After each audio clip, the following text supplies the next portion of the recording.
This is your rundown for the final week of episode Heresy, week 23 starting on July 8th. The limited time event Rite of the Nine concludes this week, which sees all dungeons available to play at any time on any difficulty. This week also sees the Lootapalooza, which increases all weapon drops and currency rewards across all dungeons, encounters and enemies, as well as increased loot from the final boss chest when completing all encounters in any dungeon. This week will also see increased holofoil weapons from the Rite of the Nine, and increased heretical weapons from the Nether and Court of Blades. Nonary engrams will also be earnable in the Rite of the Nine. Plus, you can purchase additional ones using 350 Nonary manifolds at the Emissary. These engrams are filled to the brim with hand-picked cosmetic rewards spanning multiple years of Destiny 2 content. Some are newer like collar chips, and others are a blast from the past like Crimson Day emotes. And if you log in every day from reset up until the Edge of Fate releases, you can grab a free daily Nonary engram from the Emissary. Don't forget, the Emissary also has a selection of exotic weapons that are available to anyone missing them from their collections. With us only being days away from the new expansion, this is your final reminder of what's going away next week when the Edge of Fate releases on July 15th.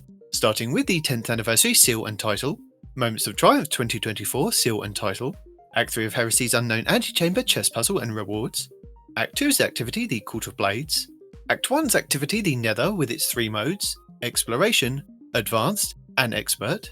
From Act 3 of Revenant, the exotic mission Kel's Fall, where you can earn the Void exotic shotgun Slayer's Fang, and Prison of Elders challenge Kel's Vengeance. Act 2 of Episode Revenant's Tomb of Elders, and Contest of Elders. Act 1 of Episode Revenant's Onslaught Salvation, which has new defences, 3 maps that are not in the Vanguard playlist version, and new enemies to fight. In the Last City on the Helm, Episode echoes 3 Battleground activities, Delve, Conduit, and Core, with Enigma Protocol and Breach Executable.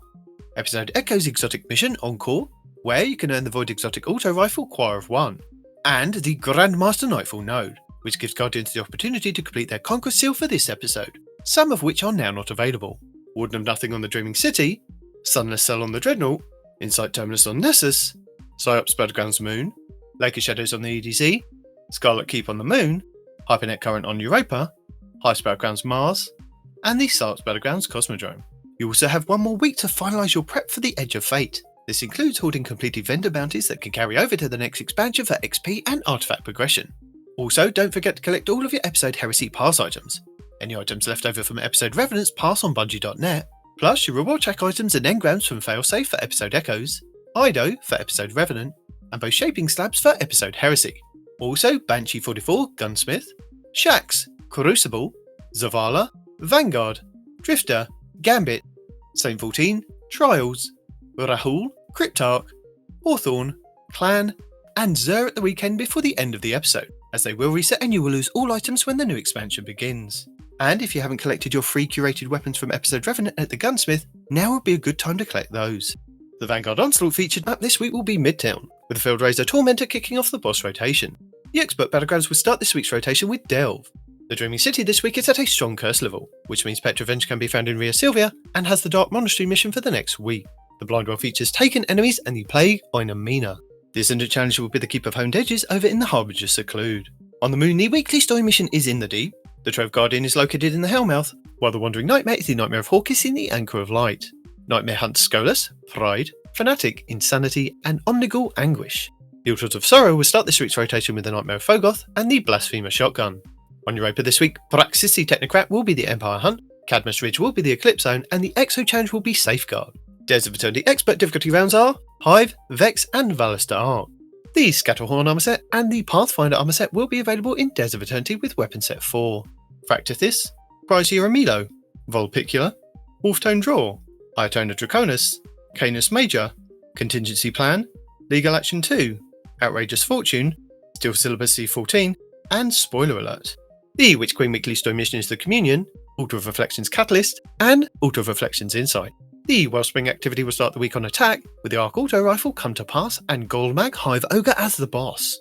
The Lightfall weekly mission is Breakneck, the Partition mission will be Hard Reset, and the Vex incursion will be Liming Harbour. In the Pale Heart, the exotic mission Dual Destiny is still available for teams of 2 Guardians, where you can farm the mission to earn as many new prismatic exotic class items as you like. The Final Shakes Cooperative Focus campaign mission this week will be Ascent. The 12 Guardian Match-Made Excision mission is also available next to the race for a weekly Pinnacle, with the Grandmaster version granting the Ergo Sum Catalyst and an Ascendant Shard. Also available for a weekly Pinnacle is the Salvation's Edge raid, over in the Pale Heart, and new dungeon Sundered Doctrine, which can be found over on the Throne World. with the exotic linear fusion rifle Finality's Ager up for grabs, and a whole suite of new weapons and armour. Just make sure to visit Ikora over in the tower to pick up the quest Drowning Labyrinth to enter. The Salvation's Edge Raid Challenger Swig is the 5th encounter, Zenith, called Coordinated Efforts. The Kingsfall Raid Challenger Swig is the 2nd encounter, War Priest, called Devious Thievery. The Vow the Disciple Challenger Swig is the 1st encounter, Acquisition, called Swift Destruction. The Vault of Glass Challenger Swig is the 3rd encounter, Templar, called Out of Its Way. The Garden of Salvation Challenger Swig is the 3rd encounter, Consecrated Mine, called Staying Alive. And the Last Wish Challenger Swig is the 2nd encounter, Shirochi, called Witch. Featured Pinnacle Raid 1 will be Root of Nightmares over on Neptune, and featured Pinnacle Raid 2 will be the Deepstone Crypt over on Europa, with all challenges available for all encounters, with the exotic shotgun Conditional Finality being farmable from the final boss in Nightmares, and the exotic rocket launcher Eyes of Tomorrow from the final boss in Crypt. Featured Pinnacle Dungeon 1 will be the Shattered Throne over on the Dreaming City, and featured Pinnacle Dungeon 2 will be Duality over on the Derelict Leviathan on the Moon, with the Heart Shadow Sword as the dungeon exotic. The exotic mission rotator will be Node Override Avalon, with Excalibur Exotic Glaive being the main reward, and the Season of the Defiance weapon set. The exotic missions, the Whisper and 0 Hour, will also be available in the Legends tab. We have now had all of episode Heresy's challenges over the first 16 weeks of the episode. So, as a reminder, if you complete 108 out of 112, you can get a large pile of Bright Dust to spend at the Eververse store in-game. Lost Sectors, Tuesday Aphelios Rest on the Dreaming City, Wednesday Chamber of Starlight on the Dreaming City, Thursday Hydroponics Delta on Neptune, Friday Gilded Precept on Neptune, Saturday Thrillerdrome on Neptune, Sunday The Broken Deep in the Pale Heart, and Monday The Blooming Deep in the Pale Heart. The Grandmaster Nightfalls continue this week with our 23rd featured Nightfall, which should see us face off against Korosek, Thronebringer in the Psyops Battlegrounds Moon, with the Wildstar Grenade Launcher as the featured adept weapon. The 6v6 playlist will be Control, the 6v6 Quickplay mode should be Supremacy, Slow Collision should be in the small team's Quickplay, and Hardware Mix could also be available. Plus, Trials of Osiris at the weekend, with the Aisha's Care Pulse Rifle as the featured adept weapon. And as this is the final week, we should see all bonuses available across all game modes all week long. Don't forget to collect your free 700 Bright Dust from the Eververse store each week up until the Edge of Fate begins, and don't forget to keep an eye on Xur this Friday at Reset to see if he's offering another chance to grab a random rolled exotic class item for 41 strange coins. And that's it for the final week of the Final Shape episode Heresy. Thank you for watching, Allons-y.